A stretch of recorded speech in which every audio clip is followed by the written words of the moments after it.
alive. We're doing our Are you going to start with some singing? No. Okay. No singing today. You guys are live. Sorry, Oh, we're live. There will be no songs. Why does it say the video is private? I don't know. That people are Okay, I think we're live, Marshall. Are we live? Marshall, look at the camera. We're live. I'm sorry. Hi, everybody. Welcome to the Draftsmen podcast. My name's Dan Prokopenko. I'm Marshall Vandruff. And this is the first time we're doing a live Q&A Draftsmen podcast episode. And we are really, really nervous. I'm not nervous. I am. So I think that since I'm nervous, you should be nervous too. I'll be nervous for you. Okay. Should I spill my drink on me? I got a different drink this time. Marshall, what do you have? What do I have? Yeah. I've got Let me guess. Black coffee. Real black coffee, except it's got a little coconut oil in it. Ooh. I'm really afraid that if I tip it so that you can see it, that it'll spill. But can you see it? No, it's okay. Don't spill it. I can imagine what black coffee looks like. It's fresh, hot, and I even put a little honey in it, which I don't do. But I figured, why not? This is a sweet occasion, and we want sweet vibes. I'm drinking Camellia Road, my favorite boba. Oh. They use very high quality tea, and then for their boba, they only sweeten it with honey. Oh, well, that's good. That's healthy. Yeah. And does it have caffeine in it? Yeah, it's tea. Woo! This is going to be great. Okay. We've wasted enough time. Oh, it's already after 1 o'clock in Southern California, so we should get started. Do we introduce John, or do we tell people that John is here? No one cares. I care. I already introduced him to you. Let's get going with the questions. Sure. Oh, Okay, Marshall, you had questions for the audience. Do you want to start with those? No, because I'm not. I don't have that in front of my face. Give me a moment. I'll have it in front of my face, and we'll go right to it. Okay. This is juggling a lot of things here. I want to see John. Everybody wants to see John. Okay, while Marshall's preparing the questions, John, why don't you come back? Switch over to full view over here so they can see you in full glory. There. Now it's just me. I feel bad because Bye, Marshall. I can't see him. Oh, Marshall, this is. Oh, that's okay. There's John. Hey, no, I see him. Yeah. Hey, there's John. Gonna get out. All right. Great. He was blurry. It's really weird. Is it weird? I'm not used to being a high-profile celeb on the Draftsman podcast. You are now a high-profile celeb on the Draftsman podcast. Okay, let's see. I get to go first then, Stan? Well, you had questions for the audience, so yes. Here's part of why we're doing this, is that we talk all the time, and we do get questions that you put in the comments on YouTube, but it's not the same as being with you live, and we'd sort of like to hear from you live because we talk all the time. So this is the opportunity to get some feedback from you where we can answer, and then we can can we do back and forth with this, Stan? I mean, if we answer, is there a way to dialogue where the person who asked the question can... as long as the person is still in the chat, if they asked the question like an hour ago and then they left. Then... Okay. Well, I am going to take a look at what's happening over here on the YouTube chat. And let's just get Marshall familiarized with how this works. Yeah. Okay. And then we could start. There's a delay. Yes, Marshall, just ask them your question. He's figuring it all out, you guys. Okay, now there's not a delay, and I can see, wow, the chat is moving. Proko, why are you so goofy? Hello to both of you. I love your work. Marshall, your hair is so long now. Yeah, I'm going to do the hippie look. They can see the chat. They can see it, so you don't have to read the chat to them. Yeah. I'm new to this, so it's sort of like a kid getting into a new automobile, and you got to click all the buttons. I want to see what's happening. thank you for noticing my hair and my beard. If you've ever seen the movie Castaway that had Tom Hanks in it, I always felt that the way he looked after he'd been on the island for a year or 4 was the way any human male ought to look, much better than that office look. And so now I look exactly like that.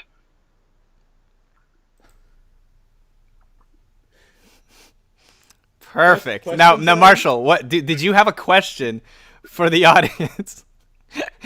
Oh no. You don't. Okay. Yeah, John. Let's go to the questions. Let's find out what the questions are. Rahul Rajiv wants to know, when I'm trying to break down an image into 3D forms based on a 2D photo, a bird or a fish, for example, sometimes I find it hard to imagine how certain forms will be or how they are interacting with each other.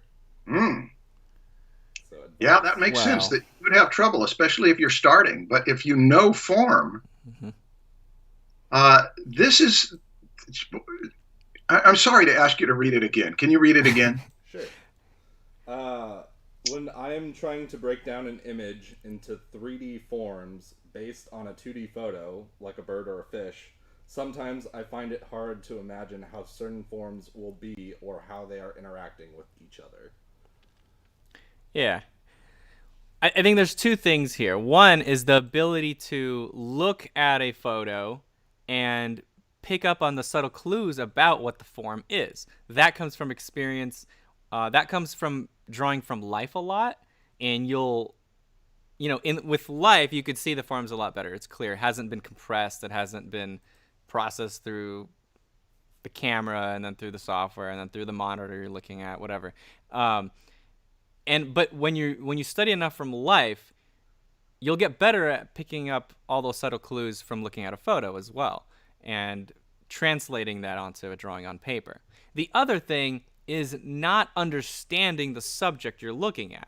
So if you're looking at a photo of a fish, but you don't understand the forms of a fish, it's going to be hard. Even if you have a really good photo in front of you, it's going to be hard to really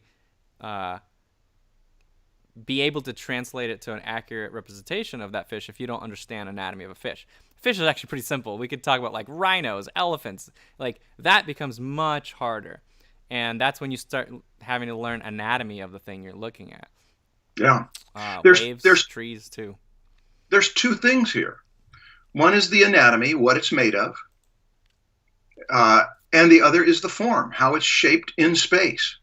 25 years ago or so, Glenn Vilppu was teaching a class in LA called, I might not have the name right, but it was something like Analysis of Forms.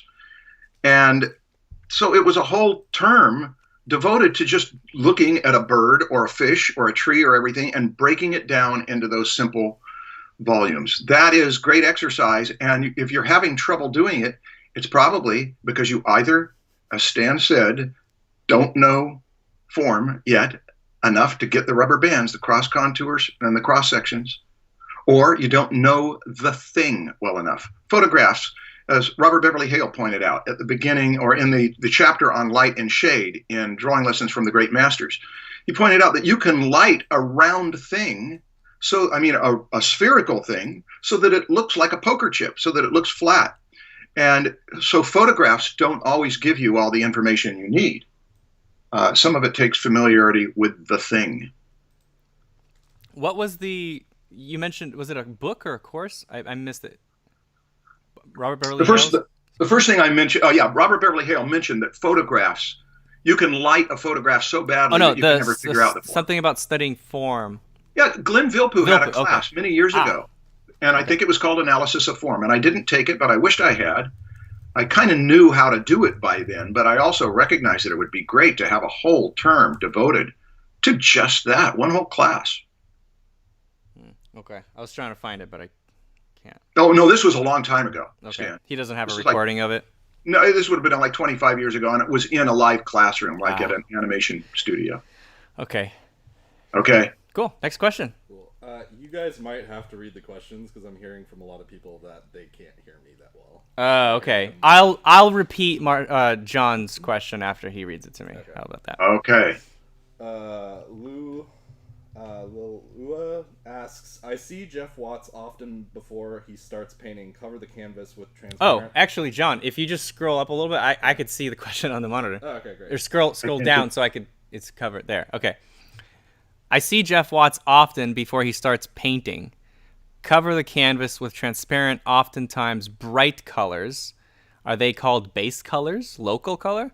He then models over it. Why does he do this? There's several reasons. One is to get rid of the white. If you're starting with a pure white canvas, anything you put down appears really dark. So if you put down like a value 4, which technically is still kind of a light value. It's like a halftone value. It sometimes appears like a shadow, like a really dark shadow on a white canvas. And so if you kind of tone it down to more of a medium tone, it gets you in the middle, and then you could see both, in both directions a lot more clearly. Another thing is, I know he likes to leave some of that bright color showing through between his brush strokes, and so he actually thinks about what color he wants to pop through in the final drawing. So it kind of creates a balance, like a little dance of color in there, just variety. Yeah. Good answer, Stan. Well, I mean, he explained it to me in class. Yeah. Is it usually a warm color? No, it could be anything. It's just whatever he wants to pop out. Like if he's doing a plein air painting, and if he's painting water, he might do a really bright turquoise or something that that'll kind of shine through a little bit. Yeah, not always. And he doesn't always stain the whole canvas with one color. He'll do like patches of colors in different areas too. But it helps unify everything too, because there's a little of that color everywhere. Mm-hmm. Yeah. Well, if it's one color, it does. It helps unify. Yeah. Yeah. Good answer. Yeah. That one. Yeah. Okay. If you could just always have it at the top, because the cameras are covering it. Oh, never mind. I can't really. You can add a bunch of space below so that it could. No, under everything. You're moving it down. Katerina Garcia is asking a question that the chat is going really fast in front of my face, so I cannot catch I got a question all here. These questions. But John, find Katerina Garcia's question and pull that out. I'd like to answer that. Oh, okay. But you don't have no hurry. We can do it later. Katerina Garcia. Yeah, well, let's get to this one first, and then John can find it. What are some ways that you can ensure that you're not overstepping when approaching an artist for advice? Marshall, you got an answer for that one? It's called emotional intelligence. It's where you read the vibe of the person and you pick it up. I don't know anything else to say that, because some people are so inviting of your presence that you'll say, yeah, I feel comfortable talking with you. And other people put up barriers and walls around themselves. And to read that, I think, is an important part of it. I don't know how else to answer it. I don't know whether any way to quantify it. Yeah, you have to be able to read the person, because that overstepping is different for every person you talk to. So you have to just be able to pick up their vibe. Yeah. But wait, I'm wondering what that person wants, though, whether they want a more comprehensive answer that says, if I have a sign on me that says available to answer questions, or I don't want to be, I know we've got so many questions that we are going to have to hit some of these fast, even if I'm not happy with whether that was a thorough answer. I hope it helped. Oh, someone's saying that I'm very quiet. Did you already adjust mine? Can you just press me up a little bit on here? Or never mind, I could do it on my microphone. Okay. How's that? No. There you go. That looks better. Yeah. All right. I'm happy with the answer. I think. I mean, if the person wants to do a follow-up, then Yeah, so you didn't give me what I wanted. I didn't want to know that I had to be emotionally intelligent. Yeah. I wanted a quantifiable way. Okay, well, let's go ahead. This one seems like a good Marshall question. Any idea how to get a job as a scientific illustrator and paleo reconstruction, restoration of prehistoric animals? Any recommended resources for that? Not off the top of my head, no. But it's one of those things that is your responsibility to research that. And the first thing I do is find who are the ones who know the most about it. I know William Stout knows a lot about it. Yeah. I have a former student, Corey Trago-Erdner, who did a presentation in our classes on paleo illustrators. So those are two people that I'd go to right away and say, where do I begin? And I wouldn't want to take up much of their time, but just say... But how do they know they're not taking up too much of their time? They got to be emotionally intelligent about it, which may be hard to do over email. I can't remember his name, but there was a guy who was a famous paleo illustrator who was kind of known for being crotchety. He was not one of the two I just mentioned, and he did dinosaurs. He was a consultant for Jurassic Park, and I was trying to get hold of a book of his, and I emailed him asking how I could get hold of it because it was out of print, and he gave me a pretty stiff reply. That I don't see why people come to me to try to get books from a publisher that stopped printing it. And so my emotional intelligence let me know not to email him back and ask him more questions. But the subject of scientific illustration is something that some people go and get degrees. I know that in Europe they have programs that are devoted to that kind of thing. I'm not the person really to answer that, except to say that it's a field that I'm not in. And that if you're interested in, it's not going to take that much work. You're not going to spend more than an hour or two to have some good solid leads of where to go by researching yourself. James Gurney might be a good one to reach out to because he's active on YouTube, and so he'll probably answer. Of course, James Gurney and Terrell Whitlatch are two, and Terrell's doing and James is doing presentations. So yes, they would be quickly accessible people to ask. Yeah, cool. Next question comes from Arvid Person. Any advice on dealing with self-criticism? I have a lot of abandoned drawings because I wasn't happy with them, only to return with fresh eyes to like it. Marshall, it's your favorite type of question. Yeah, it is my favorite type of question because I don't have a good answer for it except that I'm struggling with it myself, and I do lots and lots of junky pen and ink drawings in response to photographs in class. And you get stacks of hundreds of them. But what I intend to do is at some point when I'm in the mood to just go through and not choose more than 1 out of 10, put some limit on it, and then get rid of the rest of them and say, these are the good ones out of it. But this not liking it is very based on mood. And your mood right when you've done a piece can be that you're just so high from having done it okay that you think it's better than it is, or it can be so low from it not coming up to the level you imagined at the beginning of trying to do that drawing that you think that it's worse than it is. And so the most important thing I could tell you is to get some emotional distance from it and come back to it later when you're not emotionally connected, and maybe twice. Mm-hmm. Yeah. We just read Art and Fear on... We already published that episode, right? We did. We did, okay. Yeah, that's a good book. No, we haven't published that episode, Stan. Art and Fear? Oh, we didn't publish. We published The War of Art. War of Art. Art and Fear is coming up. And that book will probably help you with that question. So that's coming up really soon, I think, in maybe 2 or 3 weeks. Yeah. So look out for the Art and Fear episode. Or, I mean, you could just get the book now and start reading it. It's a good book. I like it a lot. Although we did criticize it quite a bit on our episode, though, Marshall. But it's actually a really good book. Yeah, we did. We criticized it. Yeah. Next question. Hey, Marshall / Proko. Anything at Lightbox you would recommend we watch in case we missed it?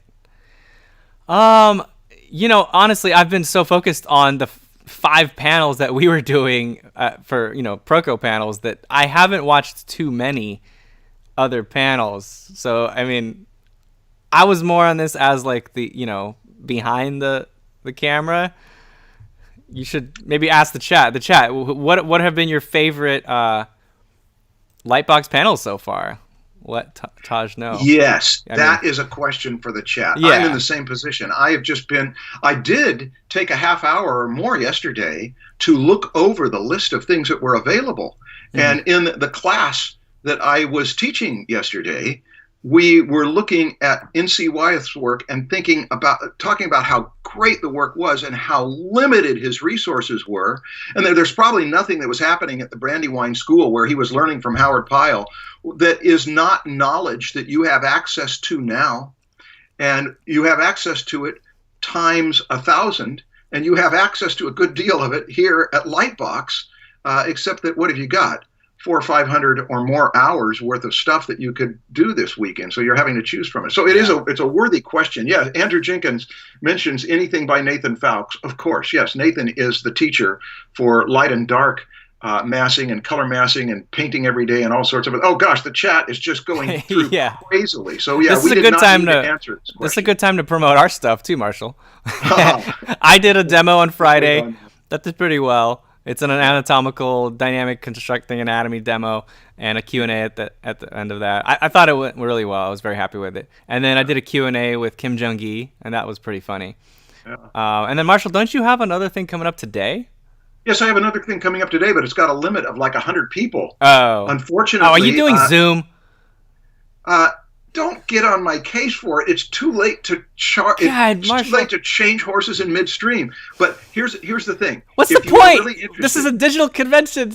Anyone should have access. But you're limited back down to the room size of an actual convention center. Okay.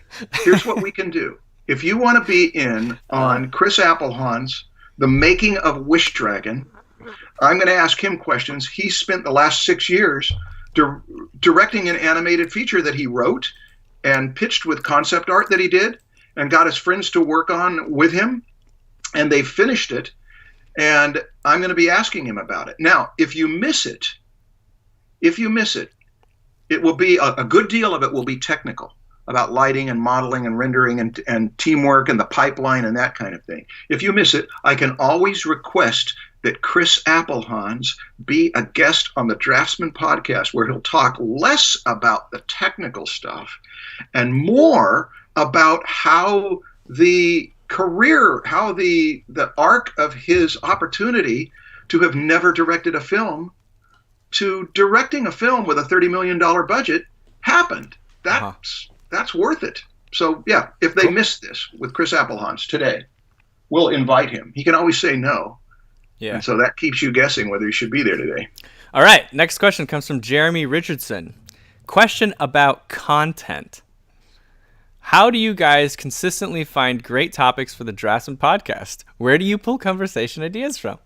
Hey, wow, that's great. Oh man, that is a compliment. We struggle so much. Yeah. We're always just like, what the hell are we going to talk about next? That's one of the things is that we have not thought that it was consistently great content. Yeah. We're always worried that it isn't. Yeah. So maybe that helps it be less. Yeah. Maybe that helps it be better. Yeah. But we're here. We're here partly to hear from you what you wish we would talk about more often, what you wish we would talk about that we haven't talked about. We do pay attention. Some of it isn't going to happen.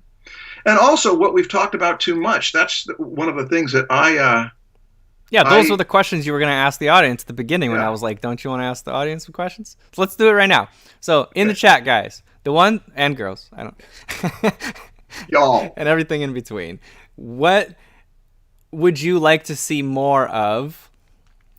Like, what topics do you wish we would cover more of? Do you want us to have more guests, less guests, more book reviews, less book reviews, whatever, anything we haven't even come up with yet? And also, what do you want to see less of? I already said that, didn't I? What do you want to see more and what do you want to see less of? And what do you think we do well? What do you think we do poorly? Specifically, Marshall. What do you think Marshall does poorly? Might be a long list. Hey, yeah. Somebody, Mo Mustafa, The Natural Way to Draw or Drawing Lessons from the Great Masters. Which should I study first? I think Drawing Lessons from the Great Masters is what you should study first, because it's what was the other option? Natural Way to Draw, which I don't recommend the Natural Way to Draw, but I'm tired of talking about that one, because we talk about it, and the more we talk about it, the more people come into the conversation new and say, "What's your opinion about it?" I've actually gotten people sending me emails saying, "I would like your opinion on the Natural Way to Draw," and that's not going to happen anymore. Well, just send them to the episode. Like, I have an episode on that, and.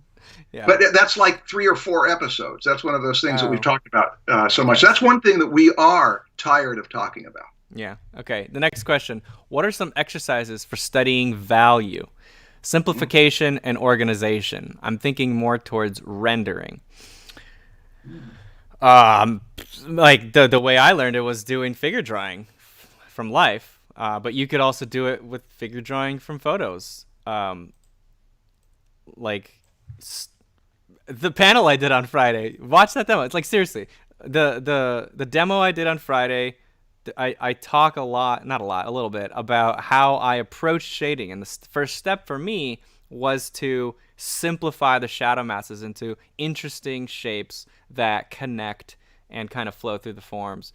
And then from there, pull out some darker halftones, but not too far, because most dark halftones are near the shadow. And then, start rendering the lighter halftones. And if you get that first part right, where you really design those shadow patterns well, and you get their edges interesting, the drawing already looks good. Yeah. And then from there, the subtle halftones, that kind of just becomes like a chore, just kind of like a thing you go through, and you just kind of slowly, carefully start wrapping it around, but don't, make sure to keep your light and dark family separate.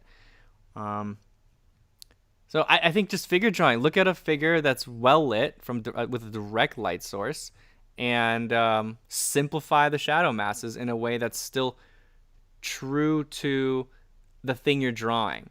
A thing with simplification is you can oversimplify. If you're drawing the pec and deltoid, if you simplify those down to spheres, well, they're not pecs and deltoids anymore. You have to stop at some point in your simplification before you break the character of the thing you're trying to represent. So, yeah, I guess that's it. This is one of those times where, because we're live, I can't say, "Hey, let's pause and then look up some resources." But I can. Let me tell you. Well, I'll tell you what. Next time you answer a question, I am going to look up a resource. No, but Marshall, look at this. Tell me.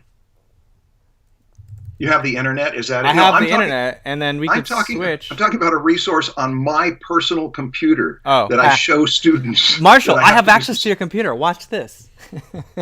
Boy, this is news. I'm kidding. Okay, let me go on with what I was going to say. Yeah. Studying what photographers know about lighting portraits is really useful, because you've got full-on soft front light, you've got three-quarter light, you've got broad light that makes most of the face, that is the three-quarter view, toward you got short light where just a portion of the far side. And looking at those photographs from one to another to see how the light changes on a head, and with different sources of light, pinpoint specular lights and broad lights, diffused lights, those things can really help you. And there is a chart. I will find it next time Stan is answering a question to refer to. It was an advertisement for some photo supply store that had a wonderful example of that. That's great. And then the other place that I would send you, if you are concerned about light and dark for rendering, it's something I cared a lot about as a student, and nobody would teach it. And I had to kind of learn it on my own. I had a few people who helped me a little, but not much. But the best resources are the ones that are famous right now. Well, one of them isn't famous, but should be. The first one I start with is Dorian Iten's Light on Form. If you can put it into the chat. No, Marshall, I'm going to just Can you switch to my computer? Dorian Iten's Light on Form course is the best introduction to how light falls on form that I know anywhere. And I tout it all the time. So some of the people who are here live are my students in class, and they're stepping out to get something to eat right now because they know Marshall's going to go on his Dorian Iten Light on Form pitch. And then the other one, which takes it further, is Scott Robertson's How to Render. Those are the two sources that I know. That's a book, though, right? That's a book, but he's also got lots of video demos, and even back in the days of Gnomon DVDs, he was showing it. He showed, on a matter of 2 or 3 Gnomon DVDs, he showed most of what you need to know, quite sophisticatedly, of how light falls on form. Dorian is much gentler and entry level, but still highly useful and quite comprehensive too. Are you able to show something, Stan? Yeah, I'm showing my screen. Oh, and James Gurney's in the chat. And by the way, here, look at this being. Hey, James Gurney's here. Gurney's the color. James, maybe we should bring James in on this conversation. I don't think we can. Although, yeah, if he can join our Skype call. James has a book also. What is it? We've got Color it right. and Light. I'll pull it up. It's right here. It's recommended by Amazon. It's right here. Boop. Boop, there it is. James's famous book that is ubiquitous. I'm showing it on screen. We good. Oh, okay. Well, I can't see the screen, so I'm just going to imagine it. Yeah, I got a handle. Okay. Hi, James. Hey, James. James, you got a question for us? We already plugged you twice in this stream, James. Yeah. We're going to do it more now that we know that you're here. Yeah. That's right. James Gurney. Okay. All right. Shall we keep going? Next question. Yeah. This comes from Exia00. Question. I want to become a comic book artist. I need to read the question.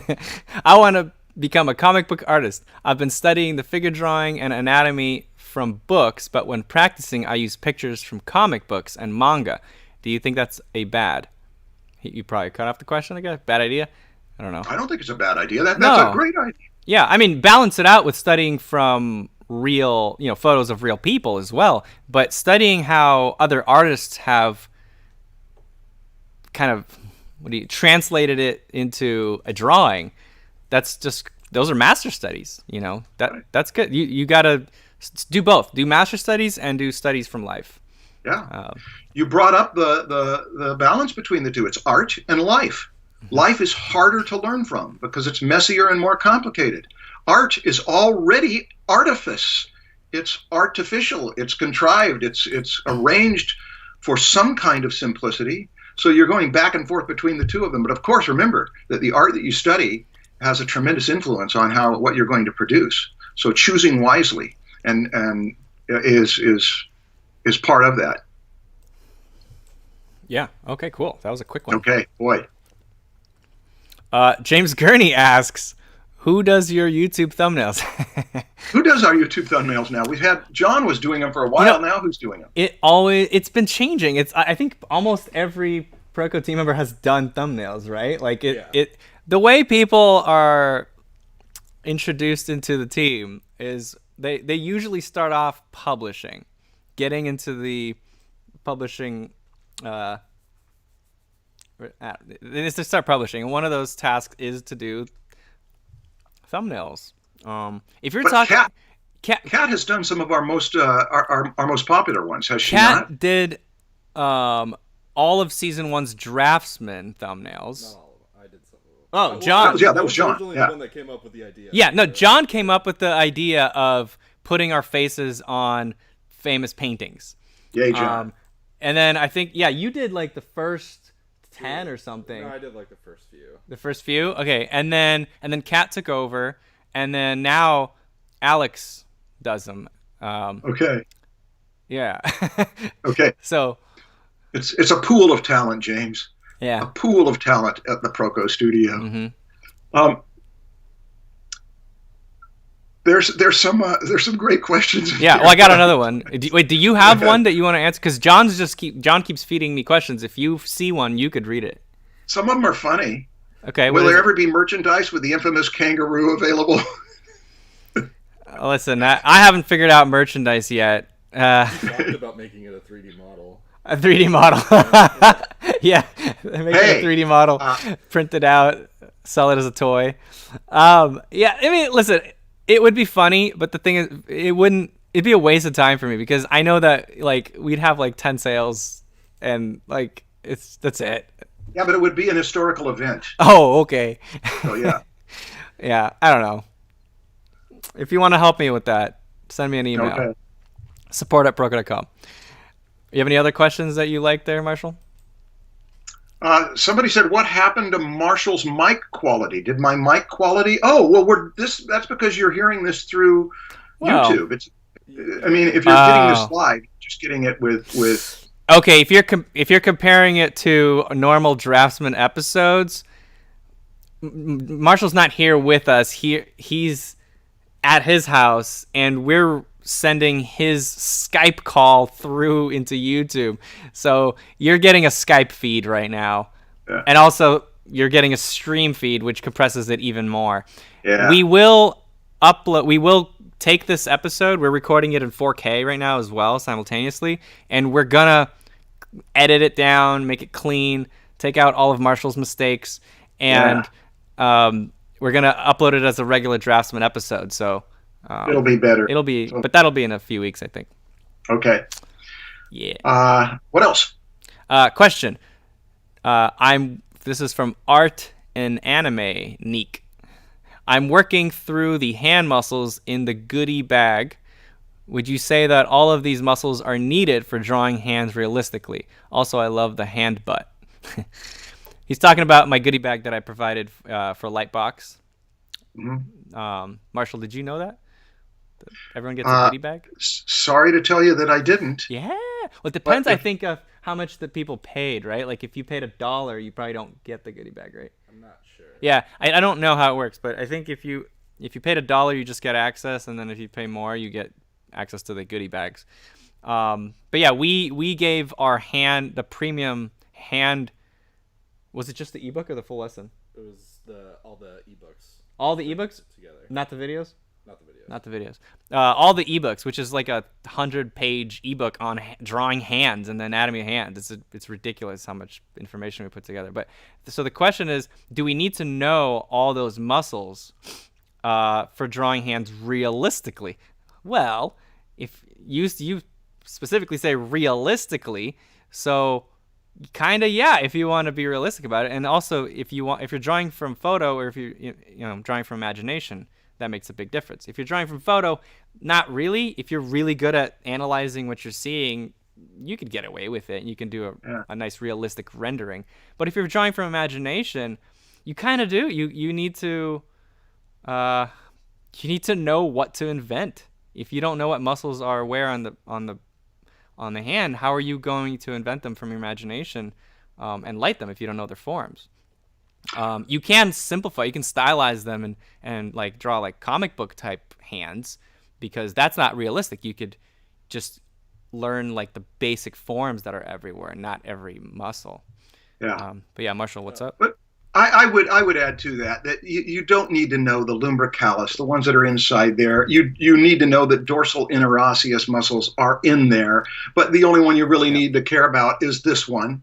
But you can't. How could you draw a realistic hand? How could you draw a hand with authority if you did not know this abductor of the little finger? It's a huge form. It's bigger than your nose, and the opponent's that's pollicis. A good way to put it. Yeah. There's groups, and simplifying the groups and getting the forms and knowing how to put a cross contour around them. All of that stuff. I thought that Stan did a very good job with that hand thing by starting with, or I don't know whether you started with the cartoon hands, but you put enough emphasis on the cartoon hands to know that if you want to draw hands and have control of them, learn to draw them as cartoons, because the cartoonist can draw hands in any position. So that's where to go for the first wisdom. And then as you want to gradually make them less cartoony and make them more realistic, that's where you care about the details, the anatomy. Yeah. By the way, somebody just mentioned in the chat that the goodie bag for Lightbox is $10, but if you paid $1, you can upgrade for $9 more. And you get 4 gigs worth of really useful stuff. Wow. Yeah, it's not just my contributions. Everybody, or a lot of the participants of Lightbox added stuff to the goodie bag. So for $9, you're getting like all this stuff. It's probably good. Have we downloaded? No, not yet. I think, yeah. We need to. Yeah, we should download that because it's going to be gone today. I think. I don't know, maybe. Anyway, next question from Noah Magica. How did the podcast start? Who wants to start? Who wants to answer that? You or me?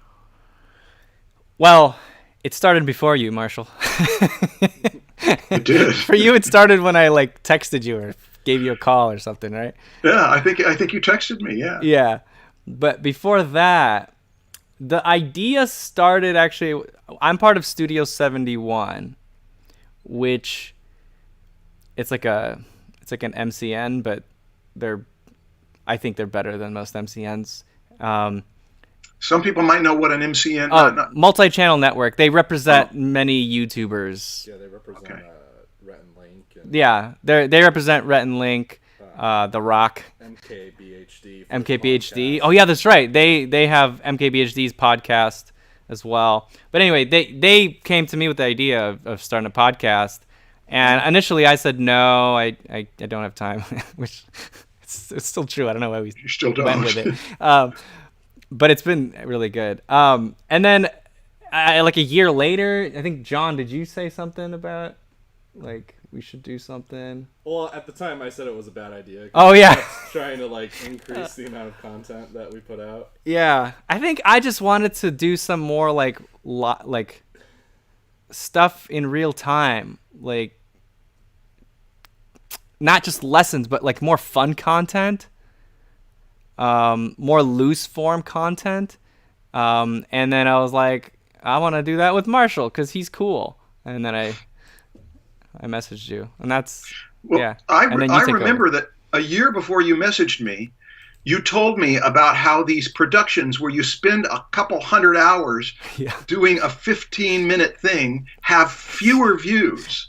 Yes. If you sit in front practically unprepared in front of a camera and talk for an hour and a half, that you get more views. And I remember thinking, how can that be?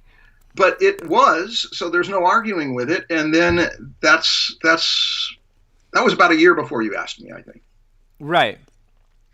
Yeah. That was when I was like, we need to just do more content like that and not do all content that we spend hundreds of hours on producing. Yeah. It just doesn't make sense. People want more content, but I think we got a good balance going. Yeah, and here you are. Next question from Angel Egil. I don't know. If I'm a beginner in drawing, which one do I have to choose to start learning? Shading, composition, gesture, anatomy, color. I don't know where to start. Okay, wait, hold on. Marshall, do you need to hear that list again? Shading, composition, anatomy, color, gesture, and color. Yeah. Oh man, beginner. Okay, so this is a beginner. Okay, color is gone. I believe color would be the first. Anatomy is gone. Yeah, I think so too. Gesture definitely comes before shading. Yeah, gesture and form. Gesture and form's not even on there, but yeah, gesture and structure. I'd add it on there. I'd add gesture and form. Gesture and structure. Yeah, gesture and structure. Then probably, personally, I would probably go to shading before composition, but it's so important. Composition is so important. I don't know. It's just more difficult. That's the only reason I say that is composition is way more difficult. And so I would say you'll have a lot more success learning shading first. You'll get some more successful drawings quickly if you start getting into shading before composition. Yeah. I have an opinion about this. Yeah, go ahead. I wouldn't say that you should study one of those first necessarily, although I do think that the order that Stan just mentioned was useful. I would divide them into two camps. That anatomy, which we took out because it's complex, it's got to be in there eventually, but structure or form and shading are one side of an equation. And the other side, which is very different, is composition. And so if you are studying form and shading, you are studying something that is quite mathematical. It's perspective and how light falls on form. It's something that the computer can do. It's left-brained, as they say. And composition is so not that those two make a very good relief from each other. And gesture is somewhere in between. Gesture is about the figure, but it's also quite subjective and quite based on empathy and feeling and choices. So it might even, in fact, Nicolaides does mention in composition studies from masters that you're essentially seeking the gesture of the composition. That how does your eye move through this? How do you travel through this? Where does it stop and linger? So he has you doing gesture drawings of compositions. But that's how I would approach it. Not that one comes first necessarily, but that one is more technical and one is more about your opinions and your sensibilities. Marshall, someone asked a good question in the chat. What's the difference between perspective and form? Do you have a quick answer for that? There's no difference, really. Perspective is how you define form without shading. Perspective is how you put cross contours around things to show that they're thick. Perspective is wireframe, like what you have in a 3D program. Wireframes around things, no shading, but it's really clear what that thing's shaped like in space. Yeah, but then form does include shading as well. You could, That's right. You could use no line at all and just start kind of putting tone in and still get a representation of form. Yeah. But form is just three-dimensional shapes. Yeah, but the perspective is also still there. Like, just because you don't put the linear perspective lines there, there's still... All that does is just tell you where to place things. So you still have to place things correctly, even if you start with tone. Yeah. Scott Robertson's two books, How to Draw and How to Render, are a perfect follow-up of one is about perspective and one is about rendering. Yeah. Cool. Next question from Stefano De Lorenzo. Did the Italian Renaissance masters think of geometric forms when drawing the figure? I tend to believe they approached the anatomy more directly. Thoughts? I don't know. Yeah, I don't know enough about them, and I also know that there are people who know a great deal about them. My mentor and friend Don Lagerberg has taught in Italy and gone around Florence and places and knows a good deal about this. I just don't. I'm sorry. You'd have to ask someone who knows more specifically about their concerns. Are you typing into Google? Did the Italian master... I'm trying to Google search for him. Hold on a second. Don't switch to my screen yet. I just Google search for who? I'm just trying to search for form. I'm trying to do a Google search for let's not do this. Yeah, let's not put one at the expense of the other. A number of these questions do this. Usually when you've got two things, there's the geometric simplification. There's the anatomy. Oh, which one's more important? That's a question. But the better question might be, how are they different? And why is one more important at one time than another? Whatever one you emphasize, if you emphasize it as the expense of the other, you're probably going to fall over on that side of the imbalance. Yeah, I guess if the person is asking in order to choose one, then that's probably a bad idea. Okay. But if it's just a question that they're curious about, yeah, I mean, it seems like they approach it more directly when you look at their final drawings, but it's hard to say because they might still be thinking about that stuff and they're just not drawing it. And we know they cared about both.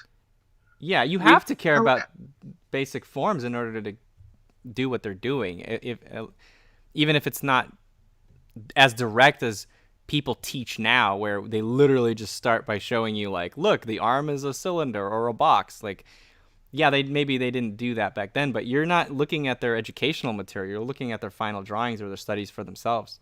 So they wouldn't show that kind of fundamental, like, super basic beginner stuff. They're super advanced. They don't need to draw that in order to imagine it.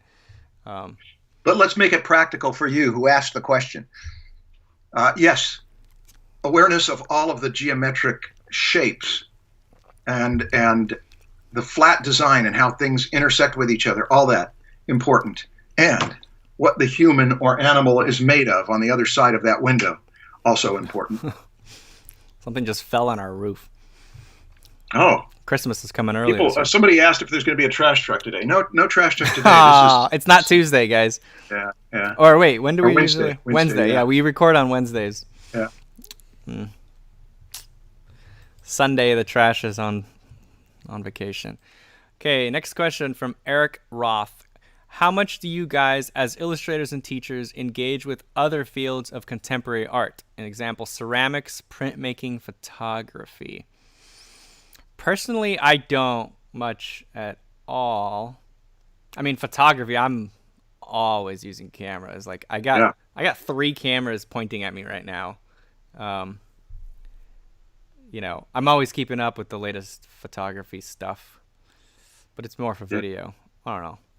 Yeah. That's about it. That's the extent of other. But animation though, I keep up with that kind of stuff. Yeah. I don't keep up with it as a profession at all, but because I'm at schools where there's always been a ceramics department and a printmaking teacher and a printmaking classes, I'm around people who do it. I don't know that much about it. Students take the classes. I'm interested in what printmaking is. It's got such a great history. But photographers, that's another thing. I probably spent between 10 and 15 years working with photographers in advertising agencies, for photographers in advertising agencies, because I did a lot of retouching on it. I'd go on shoots with them.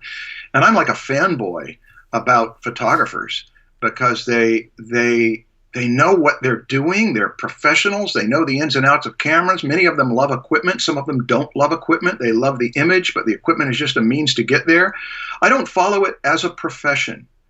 I just recognize that we live in the age of photography. Printmaking and ceramics have been around for a long, long time. Photography, much less long. And photography now, where it's not like you have to worry about how much money you're spending on the film. You can just shoot.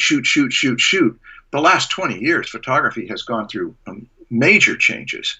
Yeah. And it's also something it's hard for me to imagine why if I was 18, 19, 20, anyone in their 20s wouldn't just say, I am going to learn cameras, learn exposure, learn lenses, learn shutter speeds, and all the things I can do with them because we've got access to all of these tools. In fact, I do. I have some students that do pick that up really quickly. Yeah. Someone in the comments said photography is not video. Yeah, I know. We don't just shoot video. Like, as artists, we have to photograph models as our reference. We have to photograph our artwork, which I know that's kind of like a technical photograph. It's not an artistic photograph, but there's overlap there a little bit. That's right. And the word photography, what is photography? Even those advertising agencies' photographies, some of them were good at shooting people at live events that did not know that they were being photographed. One of them was a technical photographer who did microscopic stuff. He was a scientific photographer. Another guy specialized in cars. Some of them specialized in food. But there's a great big division between the ones that are in the moment and they have to get something that's happening fleetingly. Journalists are that way. And the other ones where they spend hours and hours and hours preparing a setup. There's so much variety in photography alone. But what a thrilling pursuit. It's just that it's hard to make a living with it. People do. People make very good livings with it. But everybody has a camera, and so everybody thinks they can do it. But when you get someone who's a great pro at photography and you and you watch what they do, there's so much to be learned. Anyway, that takes us off into another topic. This is the Draftsmen podcast. Yeah. Drawing. The next question, Line Schmidt asks, are there any bad habits to watch out for when learning to draw digitally? Yeah. The only one I can think of is Control Z. I know, but it's not that big of a deal either because it is one of the advantages of digital too. But some people just rely on it so much. It's just like every line they put down, they'll undo it like 5 times before they get the perfect line. And I think that can hurt you a little bit. Like that does. slow you down. It kind of gets in the way of the process, I feel.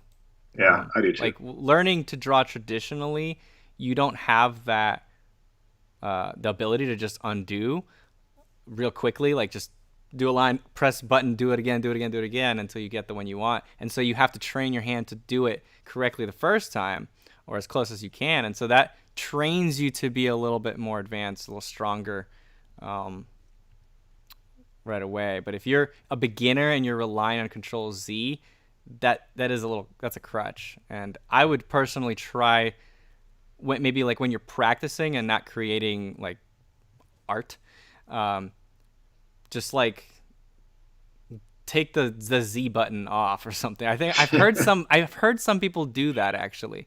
They like take the Z button off the keyboard when they're drawing, so they can't undo.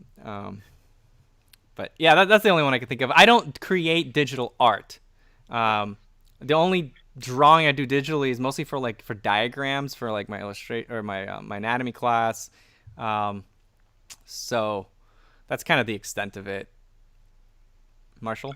Yeah, you've said the same thing I've said, except with less crotchetiness. What? You've said the same thing I would say. Oh. Except with less. Because I. Okay. Can you say the same thing now with more? Yeah, I think that if you're going to make your living in the arts, you're going to make it digitally. You're going to be living in front of digital, and digital is wonderful. But I recommend that you don't only transport yourself from place to place in a car. I could recommend that you actually learn to walk and you learn to use your instruments in the real world. And I can go on for an hour about it, but it doesn't change anything. I have not seen any students say, "Oh gosh, Marshall said maybe I shouldn't." Just you're going to use digital anyway. But yes, I think there are losses. But at the same time, whoever is the greatest artist in this group of people who are watching right now in the next 10 years may be a person who can't pick up a pencil. You just make great choices and you do it digitally. It's not the way I would train anybody. But after I die, you can say people used to actually think that you should use pencils and paper and pen and ink and watercolor. It may just be all disappearing. Yeah. That was not enough. That was a good answer. Yeah, you're right. I'm a little self-conscious right now, and I'm unable to get really riled up. But hey, line quality. If you want something specific, line quality is something that most students who paint in Photoshop, the line quality is so awful. It is just so awful. And You're looking at the wrong people. No, I mean, I follow mostly good artists. That's right. You follow mostly good artists. Right. When students are just figuring, hey, I've got the Photoshop brush and I can work with this. That's one of the biggest gripes I have. But I'm crotchety and curmudgeonly, and so I've said enough. Yeah, I think that you should learn to draw digital or learn to draw traditionally and be learning digital and be ready that you are going to be taken out of that love of traditional that so many artists have and put into the digital world because it gives you so many more options. Yeah. That is what you're going to be making your living with. But I don't think you should start with that way. Yeah, I think if you start with traditional and then you move into, or just do them simultaneously, you will have an appreciation for digital more, and you'll know what those advantages are of digital, and you'll be able to use them better. Because I think honestly, digital is a much more powerful tool than traditional. It's so less limiting. Yeah.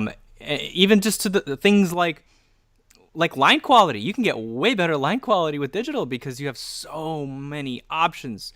I mean, like, you don't have to buy different types of pens and brushes and inks and all that stuff. You could literally just make your own custom brush in a few minutes and change up some subtle properties of it to get different effects.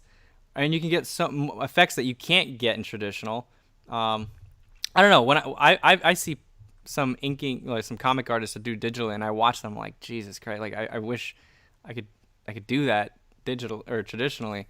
But yeah. Anyway, well, this also may just be avoidance on my behalf. I made my living with digital for 20 years, and no, not quite that long. I made my living with it for about 10 years, and then have been conversant with it since. But my life goal, and to a great degree, is to get good again, or get good for the first time, and with some media traditionally. I gotta say, Marshall, the past 5 years, though, I think digital has improved a lot. Oh, it has. Procreate and Infinite Painter. So much better now. Oh gosh, what you can do on a tablet with these new programs is it's stunning. It's beyond belief. It's thrilling. Yeah. So I don't want to rain on the parade. I'm excited for it. Yeah. But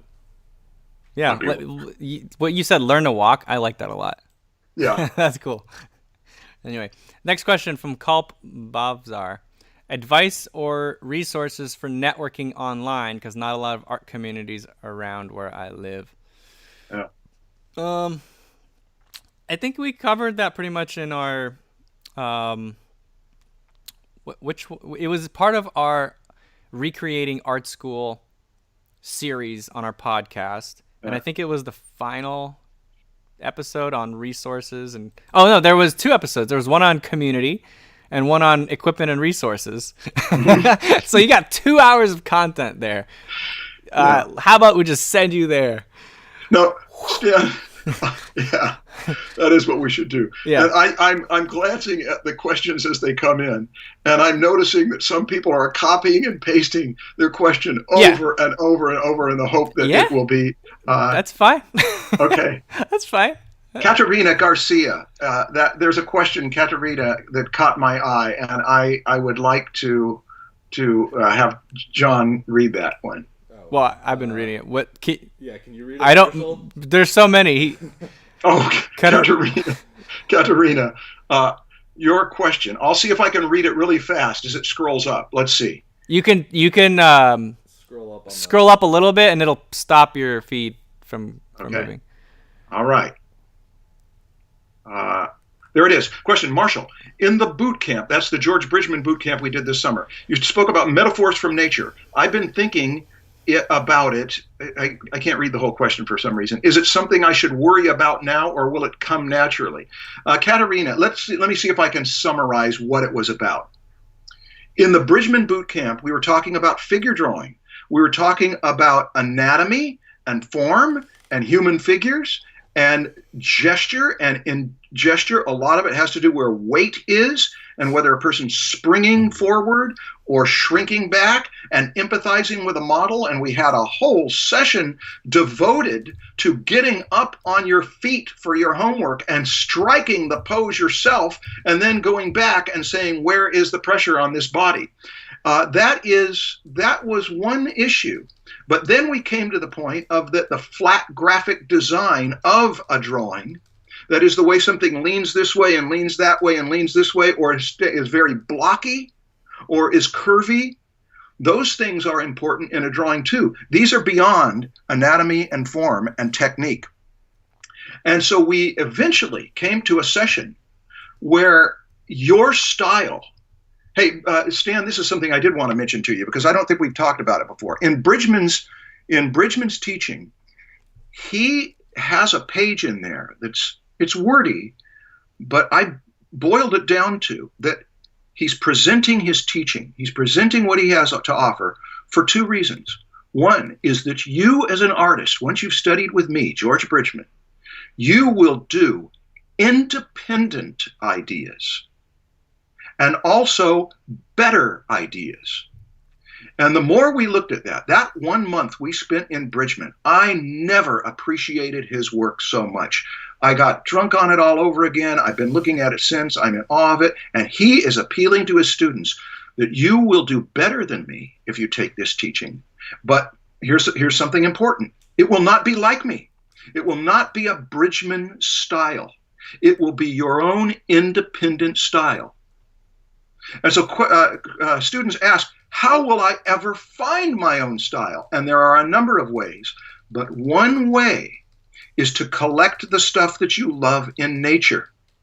Bridgman, I really saw a lot of rocks in desert with sunlight at an angle to where the core shadow goes around the almost the rim of a side, so that most of the figure is in light, part of it is in shade. They have a chiseled rock, desert single source light quality to them. That is very different than if you go in and put a lot of glistening highlights on things that might look like frogs in a rainforest, or like ripples of water. And so collecting things that excite you in nature and using those, keeping those in your mind, feeding on them as you are developing your style of how to treat a figure, that is a creative way to move beyond just making it look like I studied with Bridgman. You can see him in my face. You can see him in my arms. You can see him in everything. Why not go to something bigger than you and bigger than Bridgman? So now I hope that answered your question, Katerina. I saw it in there a number of times. And you asked, your question was, should I worry about it or will it come naturally? It does come naturally. It comes whether you worry about it or not, but it can also come accidentally and arbitrarily. And so I don't think you should worry about it, but I do think you should consciously choose that I want my figures to feel wormy or architectural of a certain style or whatever else, and see if you can make the creative leap from that to another. And it's not something to worry about. It's something to have fun with. Attitude makes all the difference. Well, I gave you a little rest there, Stan. I hope you were working on something productive in the meantime. And Katerina, I hope that answered. I wasn't doing anything. Oh, Katerina said thanks and gave me 3 hearts. What? 3? I only got 1. 3 hearts. Oh, that's great. Okay. Your turn. Okay. Well, that was a question for you. I think you did a great job answering it. So we'll move on. Thanks. Lior Harush question. Any news on the perspective course? I've seen that one in here a bunch of times. Stan, can I give an answer? Or do you want to do it for me? No, I want you to give an answer. I gave an answer in my anatomy stream. Someone asked me. I have not worked on it for months. What the hell, Marshall? The reason I haven't is because I'm making a living. I taught a Bridgman course, and I'm also doing a podcast with Stan. I'm doing a number of things, but I am going to set some time aside for it to work on it. And it may be that the answer is going to be that I'm going to have to do fewer things that serve you on the side so that I can do that one thing. But it is on my mind every day, and I apologize. I'm as disappointed as you guys right now. What'd you say? I said I'm as disappointed as you guys. I know you are. I'm disappointed too.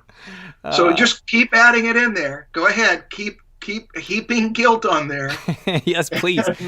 Maybe guilt will be the thing that gets Marshall in action. You know, you tried the positive thing. Here, come get this, and that's not working. So you just have to light the fire and get him going. Marshall, I think guilt does get you to go into action. I was raised on guilt. Yes, everybody. Email Marshall. Marshall, what's your email address? We'll put it in the show notes. Okay. I think you guys could take a guess. Hey, what are they taking a guess at? What are we dealing with? At your email address, based on your website. You can contact me by my website. Oh yeah, okay. Hey, Carlos Rue has a question too. Ooh, Carlos Rue. Carlos, do you know Carlos? I don't know him personally, but he comes up all the time in like all over the place. But he's an active member of the Proko community, and great. Then let's give Carlos a response. Marshall, what would you advise to an artist that wants to write and illustrate his own stories? I would advise that you learn to write and illustrate Come on. stories. I would learn this. Here's the first thing. It's writing a story and illustrating a story are not that different in the core things. The first thing you do is you love the subject. You love stories. You pour yourself into stories. And then eventually you start to get analytical about them. You start, how come that story made me laugh or wet my pants or whatever it did? How did it emotionally affect me so much? And then you start listening to what those storytellers themselves say. The same thing with illustrating. I'm teaching a class right now. We're 4 weeks in on illustrating literature. It's the first time I've ever taught this class. I've got a wonderful small group, and this is stuff I've been getting ready for years. I'm going to see if I can make this a public online class in the next year. But we are starting with, first, you choose the literature that you care to illustrate, and you understand it. As N.C. Wyeth said, the first thing you do is you understand, or I think he said you feel the story in all of its rhythm and swing. You get to know the story, and then N.C. Wyeth had very specific ways of where you don't just illustrate what's already in the story. You illustrate into the gaps, into the things that the author didn't mention, and that way you bring something new to it. Now, that's just one aspect of it. But I'll tell you what, Carlos, since you're asking, and since you're asking me, my simple advice is this: love stories. Learn from the people who tell the stories. There's all sorts of people who talk about how they work. And then practice and get in a community that's going to do that. How about illustrating? Look at great illustration and love great illustration. And then listen to the illustrators who do great illustration and find out what is important to them, and then get into a community where you start to work on those things yourself. And I'm roughly planning, perspective course notwithstanding, I'm roughly planning that in this next summer, one night a week, we are going to begin a storytelling course where we do exactly that. We take some great stories, we talk about what the authors of the stories thought was important in crafting that story and what their process was like, and we turn it into assignments so that in a matter of 3 to 4 months, you've got most of the knowledge you need. But then to get the skill might take longer than that. And if I don't do it by this summer of 2021, I will do it by the following summer. But I do have it in my plans, and I've taught it scores of times, but turning it into an online class is a little different. Okay. I hope I answered the question. I'm going to look at the chat to see if Carlos gives me any response. Did that help? It's hardly a mystery. They are two different things, though. Good illustrators, great illustrators, are not necessarily great storytellers, although many of them are. And certainly great authors and storytellers and story crafters are not necessarily good illustrators. Carlos, you should just respond no. Yeah, just say no, Marshall. I want better. And then you'll get me going on another round of it. And then we'll cut out both of them into the final. Kelp Babsar, there's a question that grabs me. Chloe, thank you. Thank you for your hearts. If you can find that one, it's gone past me, John. What's one for you? I think I found it. Yeah, my art teacher keeps giving me assignments. That one? Yeah. Yeah, okay. My art teacher keeps giving me assignments to learn about artists, but I don't like learning that way.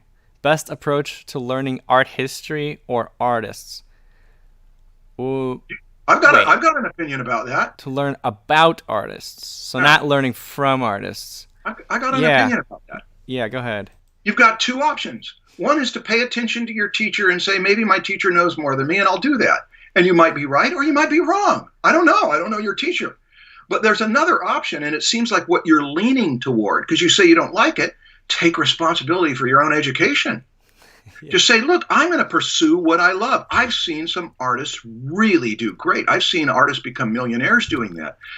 Become millionaires by not listening to their teachers. But one of them that I can think of that became a multimillionaire also had serious gaps in his training.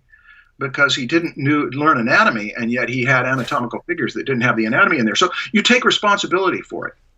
That if you really don't like what your teacher is assigning you, question your teacher. Question whether it's worth it. And if you decide it isn't worth it, do your own thing. That way you are self-motivated, and you might decide a year or 3 later that maybe it was a good idea after all. I think we know who you're talking about, Marshall.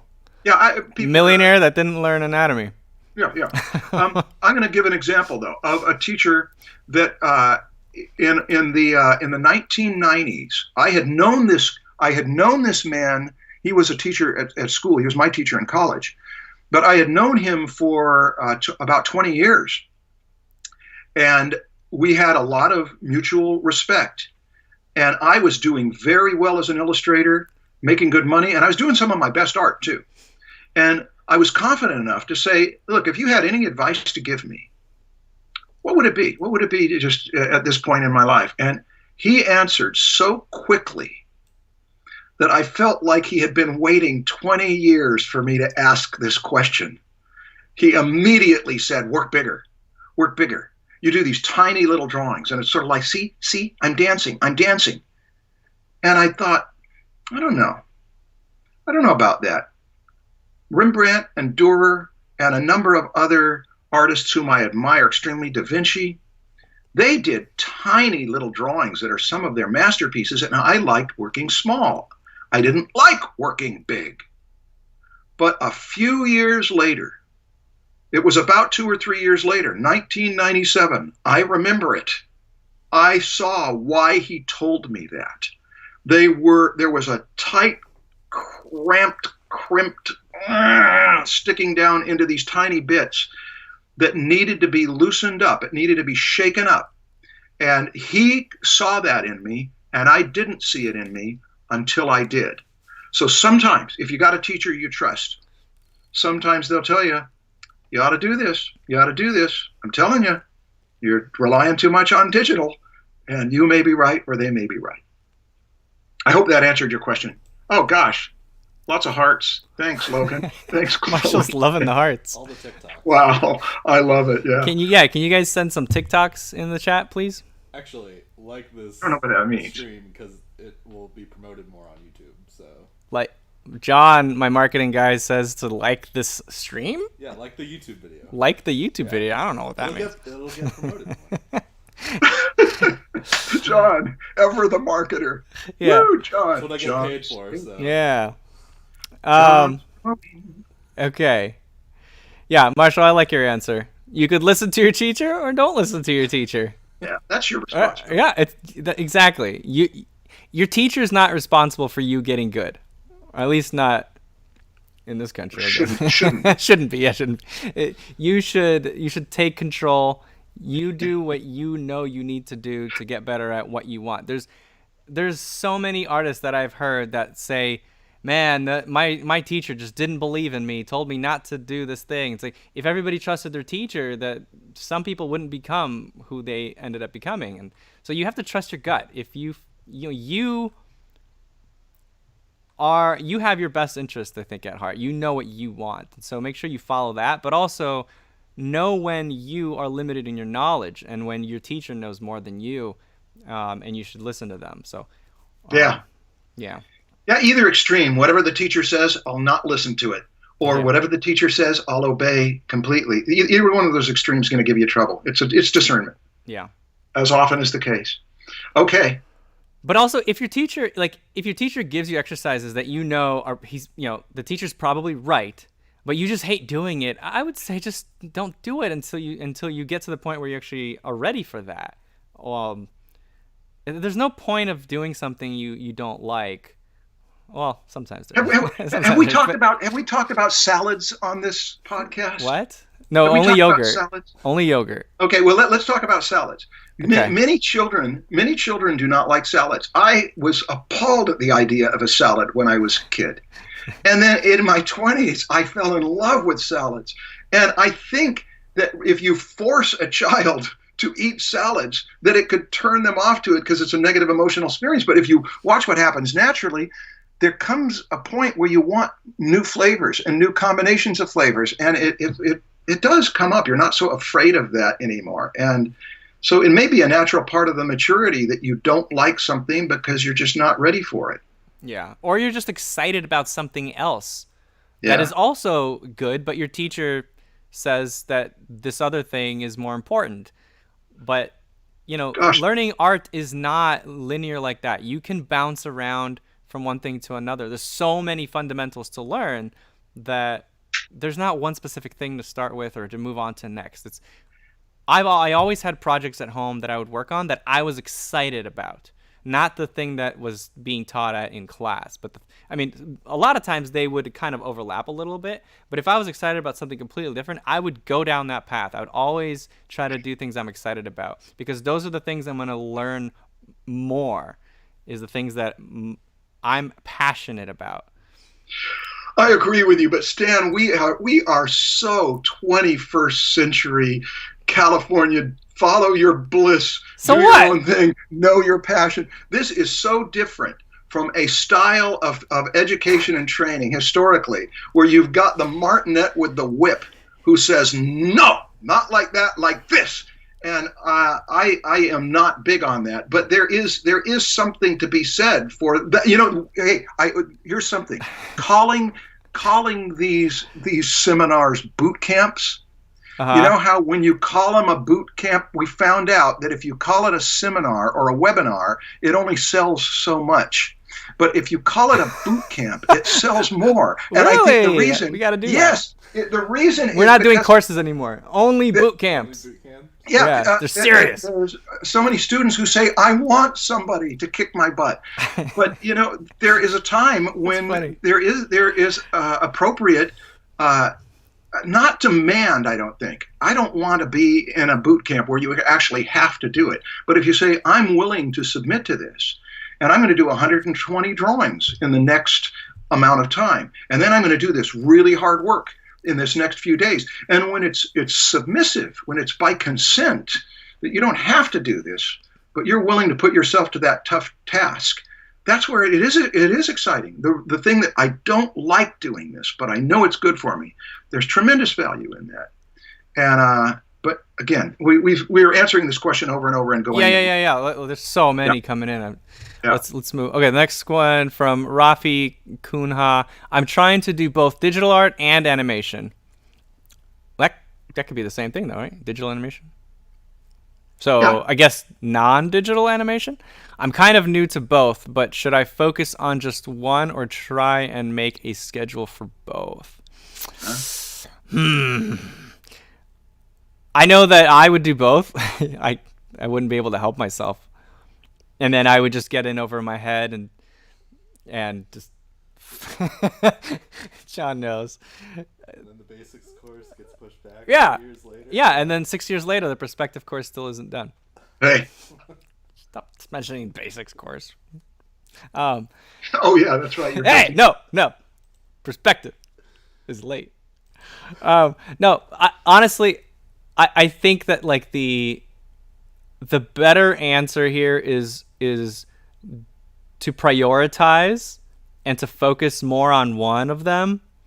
But I really like cross training. I think it's very useful.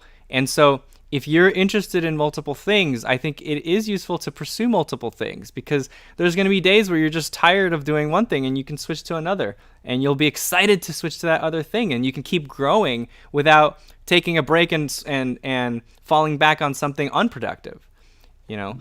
Like I like to do too many things, but that also means that I'm always productive, because when I'm tired of one thing, I don't switch to like video games or just like going on Netflix and watching Netflix or doing something else. I switch to the other thing I'm really excited to do. Yeah, and so I'm always really productive. Which, so there's drawbacks and there's good things about doing either option. I would, however, definitely prioritize, and don't say I'm gonna do both equally. Say I'm gonna do both, but I'm gonna do this one a lot more, and this one whenever I'm able to. And I think that's okay. that the other one will get a kind of a back seat, but you'll make improvements slowly. That's okay. But I love that idea of bouncing from one kind of productivity to another. The opposite of pleasure doesn't have to be pain. The opposite of pleasure can just be a different kind of pleasure, an indoor versus outdoor, or an extroverted versus introverted one. That's a great way to arrange a schedule with complementary activities that are, as much as you can, ones that you like. Hey, there was somebody named PJ who asked a question, and PJ says that I'm older than Marshall. I'm interested in hearing... No way. I'm interested in hearing a question from someone who's older, but I can't see the question anymore. What was the question? Marshall, what was the name? How are we going to... There's no age by every person's... Oh, can you do a control PJ, F yeah, search for older? PJ. There's not going to be a lot. Command F or control... What are you on, PC? You can't. What do you mean you don't have that ability? You're in a browser. You could search in that browser. He's just playing humble. John's just pulling the hey. I'm not that good. I'm not that good. And then he's going to do it, and we're going to so admire him. Somebody. Yeah. See, there you go. You found it. Did you find it? Yeah. I'm even older than Marshall. Will I ever feel no more need to learn and just enjoy my art? I don't know whether you will. Yeah, wait, what? How does the age... Well, if you're even older than Marshall, then I'm going to say probably not. You don't have much time left. Sorry. Yeah, what happened to Marshall? Yeah, one thing you hope to do is you hope to enjoy more, but learning is so enjoyable for some people. I just love learning, even if it's not practical learning. It's just there's something exciting about it. Okay, I was kind of hoping for something. I don't know whether it will with you. Okay. Wait, what? That was you wanted to answer that one? I did. Wait, I just wanted to answer that one because it was somebody who was older than me, so I was immediately interested. Immediately interested. Everybody, if you want to get your question answered, just say I'm older than Marshall. Somebody asked a question about George Bridgman and complementary anatomy. Complementary anatomy? What is that?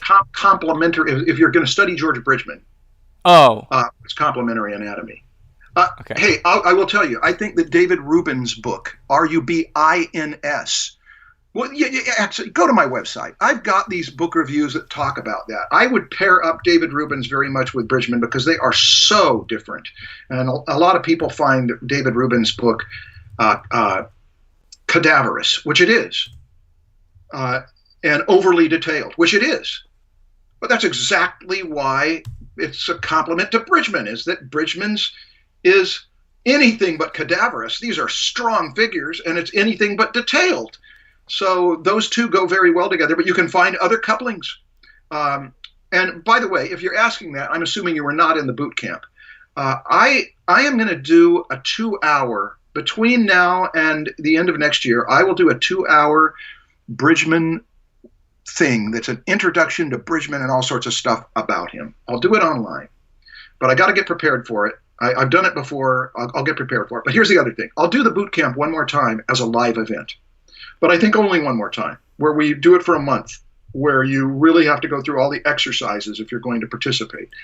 And you'll get all that information from me in time. If you're that interested in it, I'll do what I did this last time. I'll keep the price down so that you'll get like 12 sessions for $120 as an observer. And we'll answer all those questions about Bridgman then. Okay. This is an interesting question from M. Kiss. Oh, switch back to...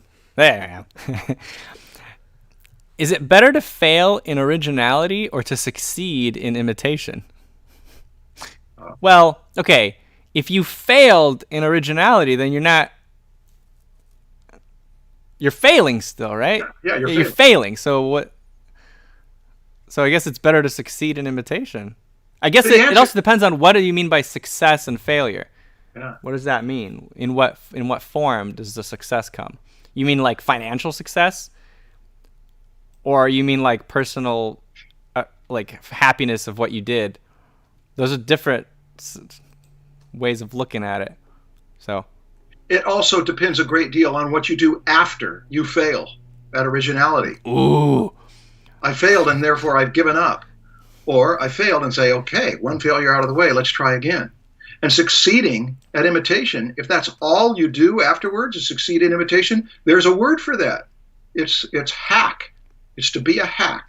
I just do the same thing over and over. It's not wrong to be a hack, but and it can even be fun to say I can just do this one magic trick and I impress every new person with this magic trick. It's the only magic trick I know, but I just go from person to person and I have a history of impressing people. But isn't there something in you that wants to do a new magic trick? One question, or someone asked, will we get a What's Your Thing segment today? Let me ask you. Me? No, let me ask you, whoever answered that. Is that what you want? And, I think that's what they mean, Marshall. Do you want I have a student, in fact, a student who's in here, who said every time Marshall, he told me in class, every time you say, what's your thing, you seem uncomfortable to me. Oh, yeah, you're very uncomfortable, right? And I said, it's because I am uncomfortable. Yeah. So yeah. I'm also uncomfortable. I said it once to be stupid, and then it's just like everyone kept saying it again. I was like, you know what we're doing right now? What? We're doing the same thing, except that we found a way to turn it into sponsorship. I did 2 commercials for courses, for the great courses. Yeah, that's right. One of which has been something I chose anyway for my thing. Yeah. And we got somebody to sponsor it so that it helped pay the bills to do it. So I'm going to try doing more of that, is just advertising those great courses that are the things that I love. Yeah. Okay, yeah, and I think Black Wings were my thing once, and they reached out and they want to do something eventually. I think. Yeah, it's funny. What else do we want to get for free? We just just say it. I think we should do a What's Your Thing today, Marshall. I have a good one. It's actually been something I wanted to share with you because I think you're gonna love this. Okay. You're gonna wish you had this when you were 20. It's a material good, I can tell. It's a note-taking system and app that is just like so much better than everything else I've ever used. I'm interested. I know you are. It's a note-taking system that I think goes really well with the way that you taught whiteboard, brainstorming on a whiteboard. Anyway, What's Your Thing coming up? Do you have a good one, Marshall? But I could improvise. I could improvise because I'm in the middle of classes, and you want to go first? No, we'll do it at the end of this. Oh, we'll do it at the end. Yeah, okay. So you got time. You can think of something while I'm talking. Okay, next question. Is it necessary? This is from Moncano Studios. Is it necessary to have social media to have work as an artist? I mean, no, but it helps. You tell us. Yeah, what? Is it possible? Of course, it's possible. Are you getting work without social media? Well, the question was, is it? It's not. Is it possible? Is it necessary? I guess that's the same thing. But not everybody who has work right now has social media. So yeah, of course it's possible, and of course it's not necessary. But it's a tool. It's just a tool, and you can use it or you could not use it. It's up to you. Yeah. But it's a very powerful tool. Yeah, so. It's a very powerful tool. Yeah. Hey, this was the first year in 37 plus years, 38 years, that I did not go to the Comic-Con because they canceled it for the lockdown. And I couldn't believe how easy the summer was in some ways by comparison, to not have to do all of the logistics of going to the Comic-Con. But it used to be, before the internet, that if you wanted a career in entertainment art, comics or not, if you wanted a career in entertainment art, you went to the Comic-Con.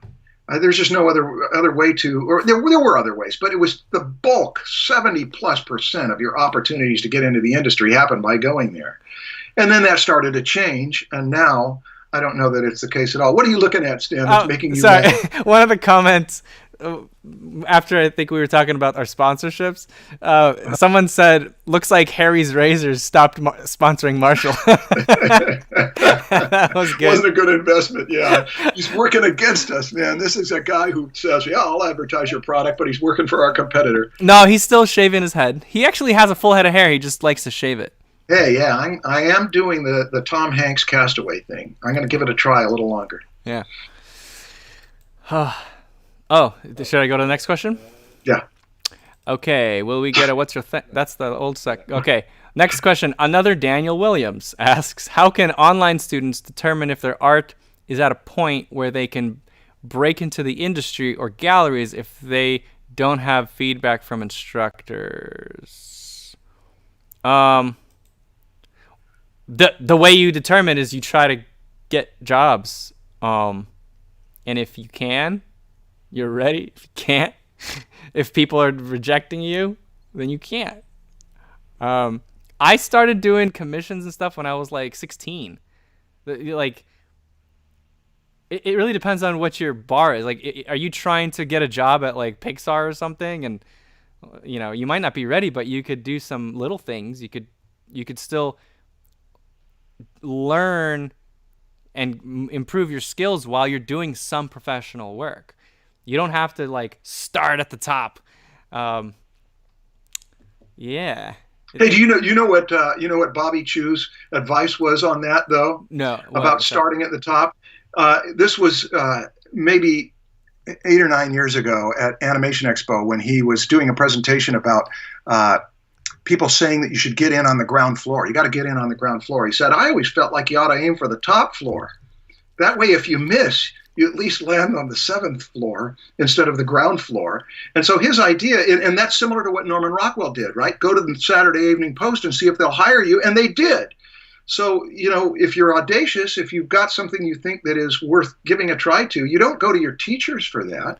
Yeah, of course, you aim for the top floor. But that doesn't mean that you, like, if you land on the 2nd floor as you're aiming to the top floor, that you don't take it and be like, oh, no, I was aiming over there.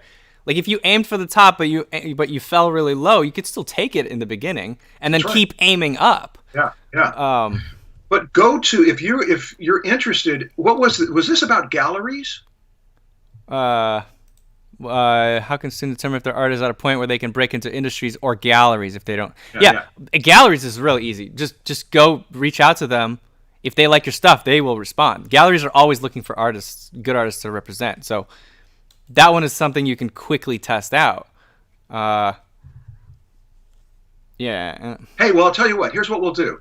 We'll go to the gallery owner and curator and show coordinator that I know personally in Los Angeles, who's put together one of the most remarkable entertainment art galleries that's around, and we'll have him as a guest. Oh yeah, you're already planning on that.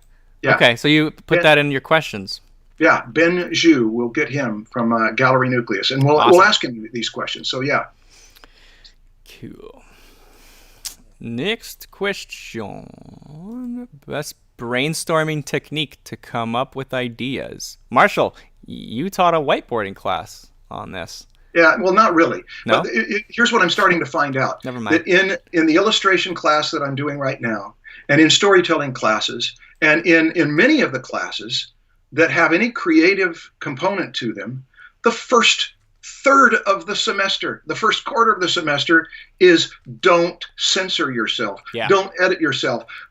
George Pratt calls it a brain dump or a mind dump. The idea is getting in the habit of not being afraid of just putting it out. It's safe. You don't have to show anybody. But that's the first thing, is that a brainstorm should be a storm. It's a storm that you open up the window and you let everything come in, no matter how awful it is. You sort through the junk later and you find the treasure, some of which would have never gotten in there if you were careful about what you let come in. It's an attitude, and it's something you practice. You learn to turn off the censor in your brain like small children do and just let it all out in specific sessions that are devoted to that, and then take a break, come back later, and go into critical mode. This is very common knowledge in the dynamic of creativity, is to start that way. I say it so often. I've said it this week several times in these classes that I'm teaching. And if I teach you classes like composition class or the storytelling class in this coming year, that'll be the first part of it, is choose the stuff you want to do stuff like, and then dump out all the ideas that you have are like that. We'll sort through them later. Marshall, I started reading this book that's on screen right now. It's called Fishing for Elephants. and it's about creativity and it's called Fishing for Elephants by Larry Moore, Insights and Exercises to Inspire Authentic Creativity. I think, now I'm not done with this book. I've only read like a few chapters, but so far it's a really good book. I'm finding it extremely useful. So for people who are, looking for that, whoever was asked, like, this might be helpful. Okay, yeah. And you told me about it. Somebody just told me about that in the last couple of weeks. Was that you? That was me. I sent I sent you a picture of one of the pages that I thought was like, oh my God, this is great. It was like a list of all the different reasons to do art. It was like, oh my God, like finally there's a breakdown, and it was really good. It was a thorough breakdown of like 7 reasons that you could create art. Great book so far, and I think it'll do a really good job of answering your question. Yeah, that is an exciting subject to me. Mm-hmm. Even if I had no concern with being creative, I'd still be just interested in the creative process, because it explains how some people get so good at what they do. They've got a way of approaching their work that brings out their best. Yep. Now, somebody's asking and has copied and pasted a question in here over and over about perspective and a cityscape and measuring back. We can't answer questions like that here. Get out of here! How could we explain how to measure back a cityscape? But also, are you paying attention to all of the perspective teaching that is on the internet, and that one lecture and that old one that I did of how to measure things back? That stuff is very readily available, and it's not likely we're going to do that on a live podcast. So you got to work on it first. Marshall just spanked someone. Well, there are some questions that we're not going to answer. We could just ignore them. What are some other ones that have been coming up here? It's like, stop copy pasting that. Yeah. When you see the word perspective, you instantly look at it, so you're just getting tired of reading the same question, huh? Okay, John has another question here. From a beginner artist, Marshall, what do you guys think about... Wait, so is this for Marshall or for both of us? I think it's for Marshall. It says, Marshall, what do you guys... So, Marshall, you have to answer what I also think. Okay. What do you guys think about drawing armatures and experimenting with them before moving to gesture drawing and basic anatomy? Is that what you want to do? Stan's wondering, is that what you want to do, and why? Why is that important to you? Stan? No, I'm saying it depends. You could have guessed that. Well, there's nothing wrong with drawing armatures before doing gestures. It's not the most natural way as a process, but there's. I want to ask why you're asking that. Is it because you're inclined to? I'd rather do armatures first. Then do armatures first and see if you do it regularly and your drawings are starting to look stiff. Then try the other way. Wait, what's an armature? Oh, an armature is where you, like when you're a sculptor. You sculpting armature. Out of wire. And then you'll put like a little clump of aluminum foil for where the head's going to be, and a clump of aluminum foil. Are you sure that's what this person means? Are they thinking of like a wooden mannequin type thing? I'm not sure. I think there might be another thing that this person might mean by armature. Oh, okay. Well, what is that other thing?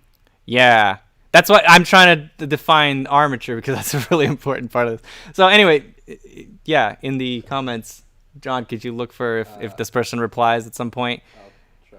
Okay. Next question. How important is it to break art habits? How important is it to break art habits? Also, how about the importance of breaking of your comfort zone is? Well, how important is it to break? I guess depends on how bad they are. It depends.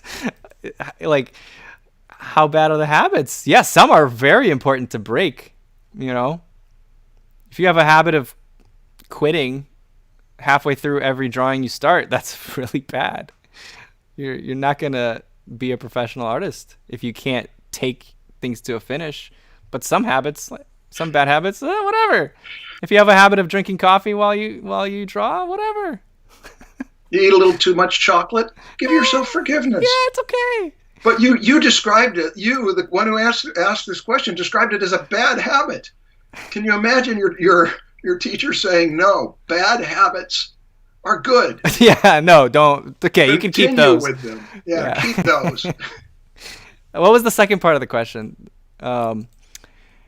Also, how important to breaking out of your comfort zone. That one I think is important because you grow more when you're pushing yourself beyond what you're comfortable with. Yeah. We're comfortable with usually what we're already good at.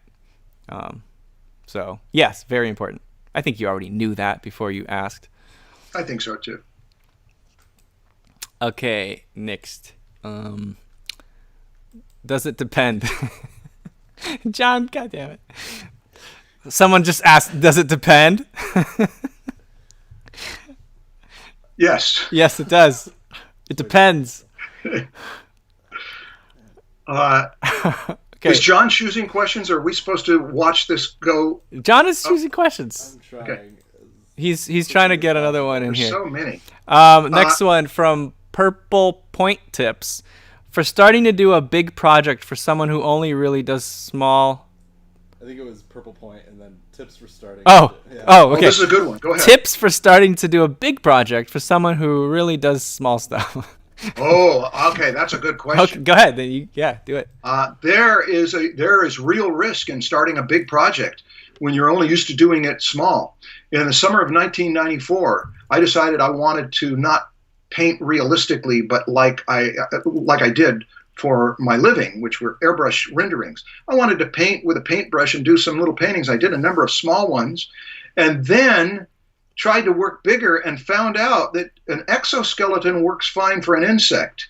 It does not work fine for a larger body. And we find this with watercolor comps.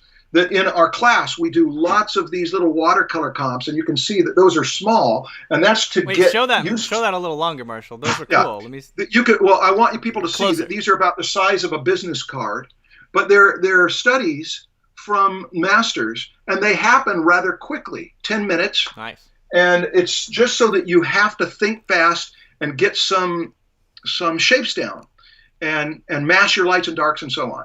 But that does not mean, with watercolor in particular, that does not mean if you do 100 of those that you can then do a 9x12 watercolor. It's a whole different animal. So I would recommend that if you're starting a project that's going to be big, and I don't just mean physically big, I mean that if you're used to a project that you can get done in a day, and this one's going to take 2 weeks of nonstop work, that those are very different, and there's two ways you could go about it. One is jump into the big canvas or jump into the 2-week project, but don't have your life depend on it. See where it goes awry. See where keep a journal enough to say, here's where I started to lose interest. And that way you're rehearsing bigness to see where the pitfalls are. The other way is to just simply gradually increase the size or the duration of the project. But I will say this, that is a legitimate question that I entertained my family, but I found it was much harder to entertain my classmates, that I was able to do something on this small level, and it was not the same when I was doing it on a bigger level. Gradual increases or a safety net where there's freedom to fail without hurting too much. I think that, big projects are extremely important, and one tip to when you're starting a big project is to break it up into smaller projects. That's right. If you know that you're going to do something that's going to take you 6 years. Shut up, John. Well, I didn't know it was going to take 6 years. I thought it was going to take 2. But still, a 2-year project is going to be a huge project. You can't just start. You have to start breaking it up. Okay, how do I approach it? Where do I begin? What do I do next after that? You have to start chopping it up into little things that are manageable. A 2-year thing is so overwhelming to even think about that if you approach it as one big thing, you're just going to fail. It's too much. So if you think about just that step 1, you can handle it. It could be like, what do I need to do in the first week of this project? And then even then, break up that first week into days. And those days into we're just getting into task management now, but it's huge to be able to break your tasks, any task, not just projects, any task into manageable sized ones. Yeah, that's the best advice. Turn the big project into a small project, but you might not know how to do that because you've never done a project this big, and that's where maybe some advice from someone who knows what happens on a project like that. Mm-hmm. goes on. Well, timing. It might just take a few failures. You might start some big projects and fail, and then you'll learn from them, and eventually you'll start a big project that you'll succeed at. That's okay. Anything you do, a project is an experiment in a way. It's like a painting. You're gonna have failed paintings before you have successes. The bad thing is if you start a project that's gonna take a year and then you end up just not going about it in the right way, that's a long time to learn how to handle big projects. But still, it's a very important skill to have. Yeah. In creating anything. If you're starting a YouTube channel, that's a big project. If you're starting a career, that's a big project. And so you have to be able to think about big things like that in a smart way. So start early, start failing early. Yeah. Stan, how are we doing for time? What do you mean? Well, we have 10 minutes left, but we don't have to end. We could go long if you I sort of do, because I need to call Chris Applehans because we're doing a thing at 4. Okay. So we got 10 minutes left. So we can do a few more questions, and then what's your thing? Mad Piggy asked a question. Okay. What is it? It's disappeared now. And Mad Piggy sounds familiar. Do I know you, Mad Piggy? Mad Piggy? There you go. Okay, we found it. Could Marshall tell us more about the composition course he is teaching in February? Ooh, nice yes, I promo. Could. In fact, the fact that you're at Lightbox means that you get, of those 12 sessions, you get the first 4 for free without any obligation, and you do have to fill out a form. Where do they go to sign up, Marshall? Oh, they'll go to marshallart.com, my website. I mean, that's the place you would go. Get on my list. Actually, no, go to in Lightbox. There'll be a link to a specific page that will make you. It will take you to where you can get on that list. And I'm also on Tuesday nights. We are planning. Monday nights will be composition, and Tuesday nights will be Vance Kovacs and I doing art lessons from Marshall and Vance. We've done this for 4 terms, and we're going to start doing it on our own. We're going to make it as cheap as we can make it.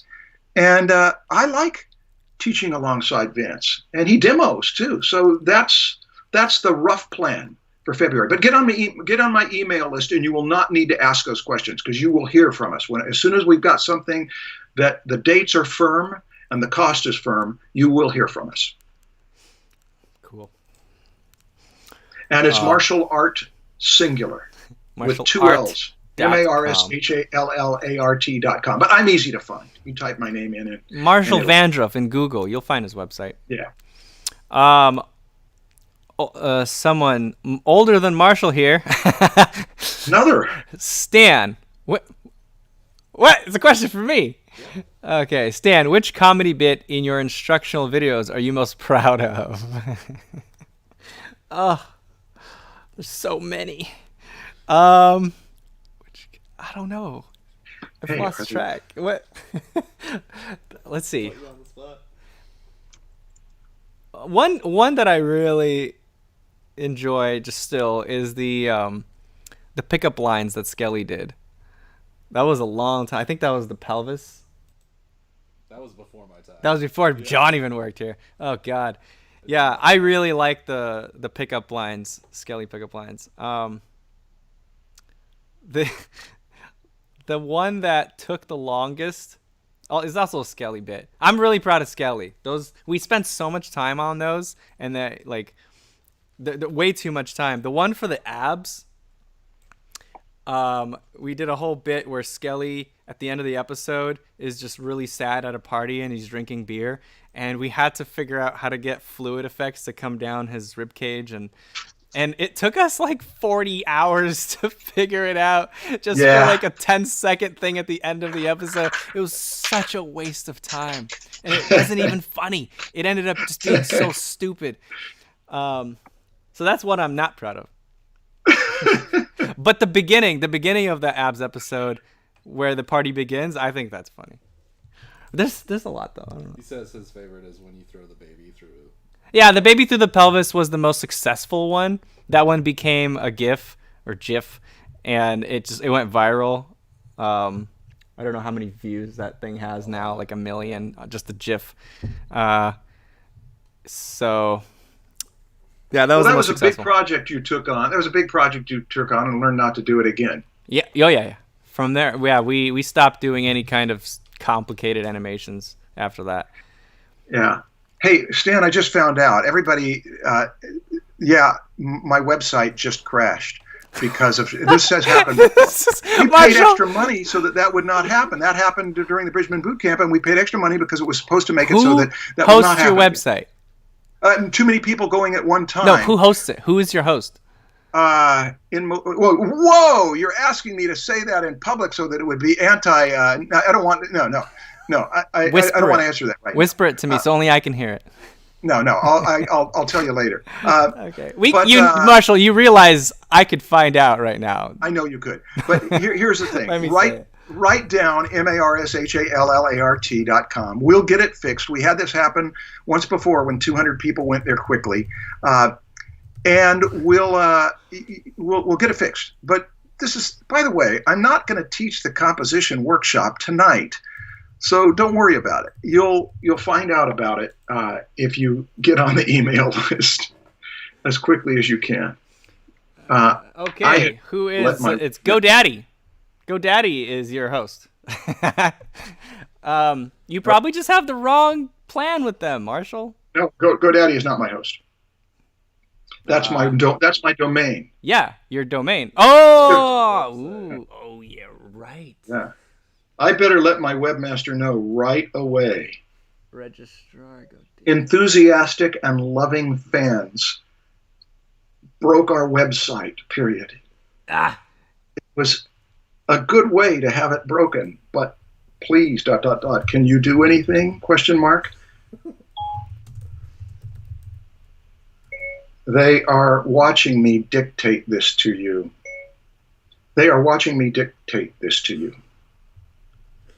Okay. Now, I got to go soon. Okay. Want to go first or should I go first? Because I didn't really plan what's your thing? Yeah. In Motion hosting? Okay, I didn't say anything. I've never heard of them, Marshall. Are they your friends or something? Hosted on In Motion. Now, look at that. You can hack my website. That's I didn't hack anything. This is public information. It's the server. That's right. It is. Okay, should I go first? Yeah, go ahead. Okay. I used to teach watercolor, and then I stopped teaching it, and I'm teaching it again as a college class, and I'm going to stop teaching it after this semester is over, and then I'm going to introduce the watercolor. Marshall, wait, sorry. I'm sorry to... Do you know that there's 377 other websites hosted on your IP address? You mean it's not a big company? Is that what you're saying? No, I'm saying... Wait, no, it probably is a big company. I'm just saying that your single IP is shared by 377 other websites. That's a bad thing, right? Probably. So we just have to pay a lot more money. Not a lot more money. Anyway, Marshall, we'll talk. We'll counsel about that. We'll talk. That's business. We'll For talk. those of you who have your own website and it crashes because people go there, it's not a good thing. It's embarrassing. Marshall, your site should not be crashing. There's probably only like 1,000 people on there right now. Probably way less, actually. Your site should not be crashing. Hey, people are leaving. Yeah, I know. Actually, our stream is at the highest it's been ever right now. Oh, really? So they came in. You came in. Yeah. At the end. That's okay. Yeah. But, okay, what's your thing? I'm sorry to interrupt. Okay, yeah. I've been teaching watercolor this semester after having taken a break from it for quite a few years. And you would never come to me as a watercolor teacher because I'm a good watercolorist. I'm not. Watercolor is a really demanding thing. It's like a sport that you can get good at a sport, but a coach is not necessarily the best athlete. But I'll tell you, I'm still teaching watercolor because I am interested in the medium and I do love the medium and I want to get good with it. But I am a good watercolor teacher and I do bring students to their best. And I've been getting out my tons of watercolor palettes. I've got so many of them I put together for demos. And so I'm getting excited about the fact that watercolor, you can cover a lot of paint area in a quick amount of time, that it is not a control freak's medium. It can be. I'm a control freak, and I like to go in there and do dry brushing like you're using a pencil, a colored pencil, but you can also lift it up and do other things with it. But the great strength of watercolor as a medium is that when it's wet, you can't predict what's going to happen. And so there's a thrill, like live performing, that I'm going to put this water into here and make it happen. And that's part of the rush of what makes people continue to study watercolor. And I will, in the next year or two, offer a watercolor boot camp where you'll do all the watercolor exercises you want to. And that's the thing I'm interested in that gets me excited. Okay, I'm done with mine. Your turn. Okay. My thing is called Roam Research. It's a note-taking app that I just started getting into. And it's kind of new. It's in beta, but it's already an extremely powerful tool. Now, Marshall, how's it spelled? R-O-A-M or R-O-M-E? R-O-A-M. R-O-A-M Research. It's kind of a weird name for a note-taking app. But people just call it Roam, I think. But the reason it's so powerful is that you can... So it's bullets, but you know how traditional bullet-taking apps, there's only one parent, and then you go underneath and that. You can't do bidirectional linking between notes. So with this, you could link one bullet to a bullet above it or to somewhere else, and it's like an infinite grid. You can connect anything to anything else. Yeah. But it's in a bullet format, and it's just so powerful the way it works. Yeah. And you could use it to build a knowledge base that you could refer to. After years of using it, it becomes very powerful the more you put into it, because you start writing something about gesture. You can create a page on gesture, and it immediately shows you everything you've ever said about gesture in your notes. But you do have to manually link. You can manually link when you specifically want to link to things, but every single page or bullet thing you create, it has suggested links as well that it thinks is related to the thing you're talking about right now, or you're taking notes on right now, and you can open it up and you could just say like, oh yeah, these two I actually really do want to link back to this, and it'll link it. And so it's like your map of everything and how it's related is just so much more powerful with this. I really like it. There's a lot of tutorials now on YouTube and other websites on how other people are using it. People are using it for their daily journals, their what else are they using it for? Like taking notes in books, all sorts of stuff, planning things. It compares keywords, so that's how it makes suggestions, I assume. Yeah, but bidirectional linking is like the big thing here. Is you can connect anything to anything else. You don't have to make a hierarchy of bullets. Yeah, that sounds wonderful. I used a program in the 1990s called Fair Witness that I was living in, and then they discontinued that program, and I switched to Omni Outliner in the 2000s. And I live in Omni Outliner, but there's some limitations. There's some gripes I've got about it. So I am interested, Stan. Yeah, I'll show you more, but let me just go on the website just so people can see what it looks like. Go ahead and switch to my screen view, John. So this is their website. By the way, it's not free. It is a paid app, so unfortunately, there is like a 30-day trial, but it is like $15 a month. But you have to subscribe to it. Yes, it's not a free app. I'm out. If you have to subscribe and pay every month, I'm just out. Wait, why? I don't want to have to subscribe and pay every month. I want to buy an app that I can use and not have to pay them a subscription. There's the Believer plan. You could pay $500 for 5 years. No, I mean, I could just show you, Marshall, and to me personally, so far, $15 a month is extremely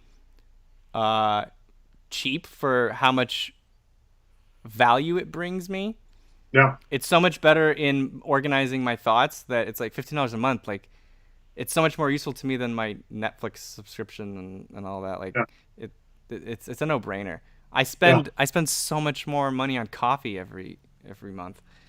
And they're not sponsoring this or anything. I really just like this app. Okay. But wait, I was excited about it. You really just hate paying monthly for things? I'm just not going to. I'm not interested in the subscription thing unless there's no other option. And I've got another program that's working for me, so no, they're not going to make me pay $15. No, it's just it all adds up to the point where you have this extraordinary monthly expense, and I'm just not into it. So that's one way that I'm just too closed-minded. But unless something I have to do. But it's a similar thing. Like if you buy an app and then they're constantly updating it, you have to buy the next version. And when you have to buy an app one time, it's usually like a few $100. And then the next year you have to buy it again for the next version for a few $100. So it ends up being $10, $15 a month. Well, here's what you can do.